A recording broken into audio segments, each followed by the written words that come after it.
मेरी आवाज जहां तक पहुंच रही है, न्याय के इस आरंभ में पधारे सभी आदरणीय बुजुर्गों का, नौजवान साथियों का, माताओं बहनों का, मजदूर भाइयों का, दुकानदार साथियों का, नौकरी करने वाले, बिजनेस करने वाले, खून पसीने की कमाई से भरण पोषण करने वाले दिल्ली की आप तमाम आदरणीय नागरिकों का और मतदाताओं का बहुत बहुत स्वागत करता हूं।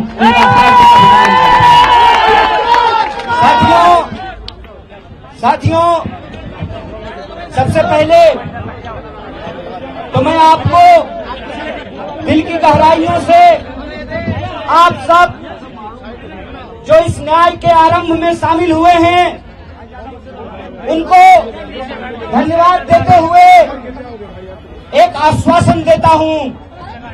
जब हम कहते हैं कि ये न्याय का आरंभ है, तो ये आरंभ तब तक अंजाम पर नहीं पहुंचेगा जब तक हम अन्याय को हरा नहीं देते हैं, अन्याय को पराजित नहीं कर देते हैं।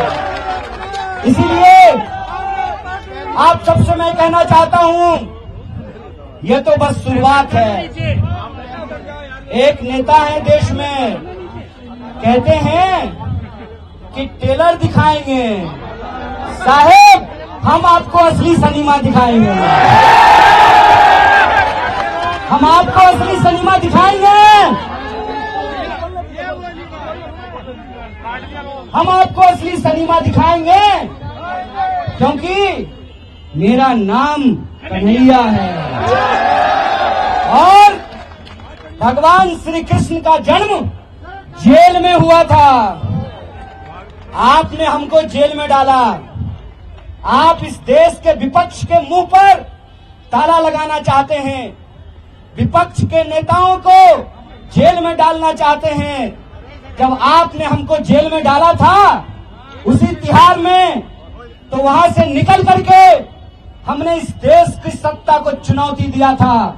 हमने कहा था कि जब तक जेल में चना रहेगा आना जाना लगा रहेगा। याद रखिएगा ये वो देश है कि हम सहते भी हैं और जब पानी सर से ऊपर उड़ जाए तो अपनी पूरी ताकत से उसके खिलाफ लड़ते भी हैं।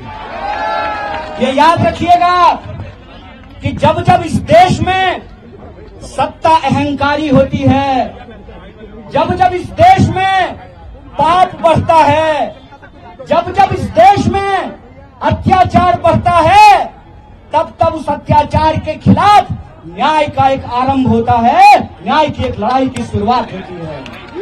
और एक बात कन्हैया कुमार, आपका फोटो आ गया। और एक बात मैं आप सबसे कहना चाहता हूं कि धर्म का क्या मतलब होता है। धर्म का मतलब होता है निर्बल को शक्ति देना, धर्म का मतलब होता है सत्य के साथ खड़ा होना। कृष्ण जेल में पैदा हुए, चाहते तो सत्ता की तानाशाही के सामने झुक करके मामा कंस के दरबार में अपने लिए एक सीट पक्की कर लेते हैं। लेकिन भगवान प्रभु श्री कृष्ण ने कंस के दरबार में जाना स्वीकार नहीं किया, गोकुल वासियों का गाय चराना स्वीकार किया।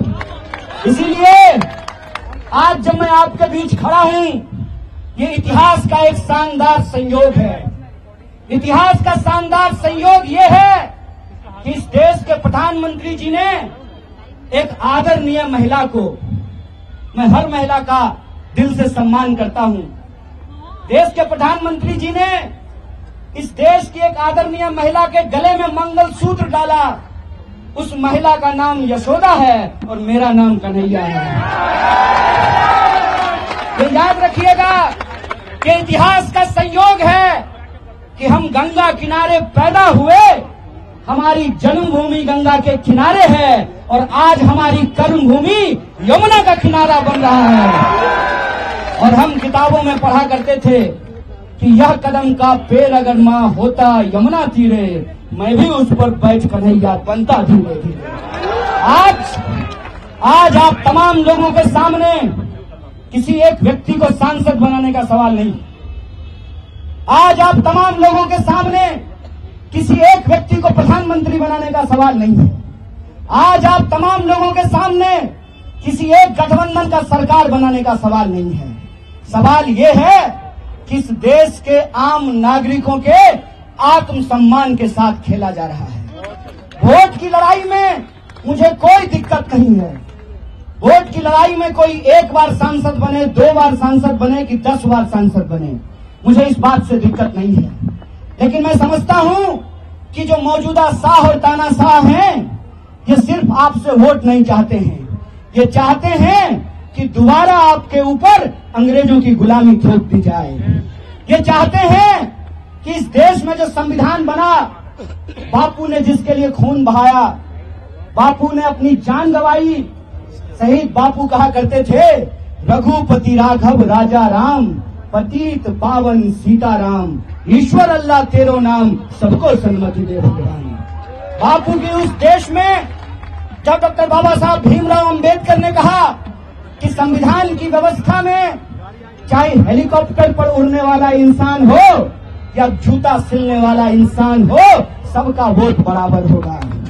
यह जो संविधान की ताकत है, उस संविधान की ताकत को आप कमजोर कर रहे हैं। एक सवाल मैं आपसे पूछना चाहता हूं, इस देश में सरकार बनाने के लिए 280 सीट काफी है। इस देश में बेरोजगारी समाप्त करने के लिए 280 सीट काफी है।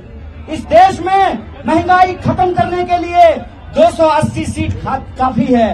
आप तमाम नागरिक अपने दिल पे हाथ रख करके जरा सोचिएगा कि 400 सीट इनको क्यों चाहिए?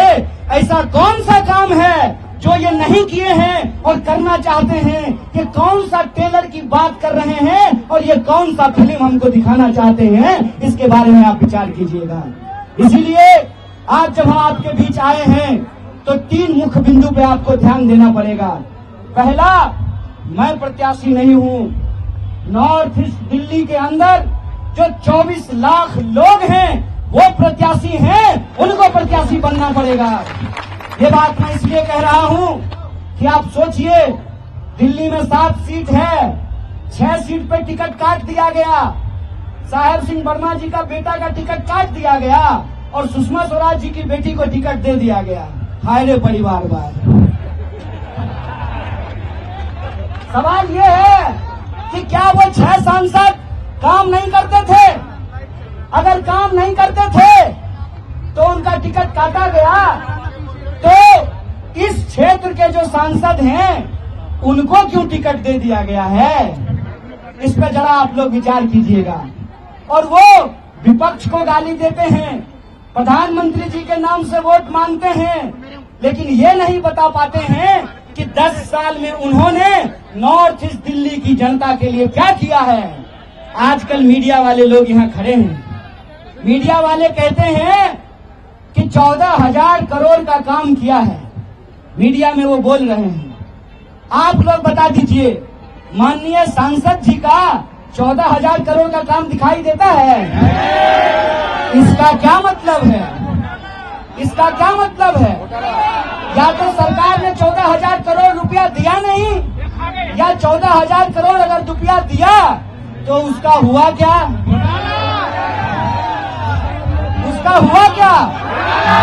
तो जब वोट मांगने आएंगे तो माननीय सांसद से पूछिएगा, सांसद जी बताइए 14,000 करोड़ में कितना जीरो होता है? क्योंकि 10 साल में तो आपने सिर्फ जीरो ही दिया है। और दूसरी बात, ये आपके आत्मसम्मान की लड़ाई है। 6 सीट पे कैंडिडेट बदल दिया, आपका कैंडिडेट क्यों नहीं बदला? क्यों? क्योंकि उनको लगता है कि चुनाव के वक्त माननीय सांसद महोदय आएंगे, थोड़ा मनोरंजन करेंगे और वोट लेकर के चले जाएंगे। ऐसा होगा क्या? ऐसा आप होना देना चाहते हैं? इसीलिए मैंने कहा कि मैं कैंडिडेट नहीं हूं। आपको अपने हक और अधिकार के लिए नॉर्थ ईस्ट दिल्ली में रहने वाले जो आम लोग हैं अपने आत्मसम्मान के लिए इस बार प्रत्याशी बनना पड़ेगा, आपको चुनाव लड़ना पड़ेगा। बोलिए, चुनाव लड़ेंगे? आप सब प्रत्याशी हैं ना? आप सब एमपी हैं ना? तो अभी एक मीडिया वाले पूछ रहे थे कि कुछ नेता नाराज हैं। नेता नाराज हो जाए तो हो जाए मैडम, जनता नहीं नाराज होना चाहिए।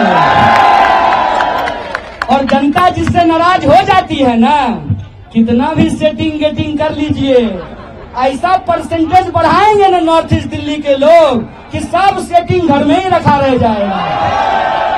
और आखिरी बात ये कि मेरी कहानी और आपकी कहानी बहुत अलग नहीं है। जब मैं पहली बार दिल्ली में सांसद का प्रत्याशी बना कांग्रेस पार्टी की ओर से, इंडिया अलायंस की ओर से, तो सबसे पहली प्रतिक्रिया आई कि मैं बाहरी आदमी हूं। बोलिए, बिहारी आदमी को बाहरी कहना ही कोई नया बात है? बिहारी को तो बाहरी कहते हैं ना जी। लेकिन याद रखिएगा, ये बिहारी जिसको आप बाहरी कहते हैं, वो अगर आता नहीं तो आपका रोड नहीं साफ हो पाता, आप टेम्पू पे नहीं चढ़ पाते, आपकी सड़कें नहीं बनती, आपका बिल्डिंग नहीं बनता। और हम खाली मजदूरी नहीं करते हैं, हम गृह मंत्रालय जहाँ जैसा के पप्पा बैठते हैं वहाँ सेक्रेटरी भी बनते हैं। और ये इस देश के संविधान की ताकत है कि एक आंगनबाड़ी का बच्चा भी पीएचडी करके ऑल इंडिया रैंक 1 ला करके अपने नाम में शान से डॉक्टर कन्हैया कुमार लगा सकता है। ये इस देश के संविधान की ताकत है। इसीलिए मैं आप सबसे ये अपील करता हूं, आप जानते हैं कि नॉर्थ ईस्ट दिल्ली में 10 विधानसभा है और हमारे पास कोई साधन संसाधन नहीं है। हमने जो है कोई दवा बनाने वाली बेईमान कंपनी से इलेक्टोरल बॉन्ड से चंदा नहीं लिया है।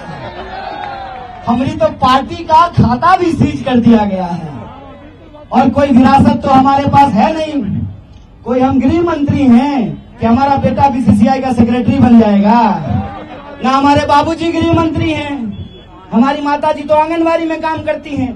तो ना हमारे पास न धन है न संसाधन है, लेकिन हमारे पास एक चीज है, सूरत के लोगों की सीरत आप लोगों की नहीं होने देंगे।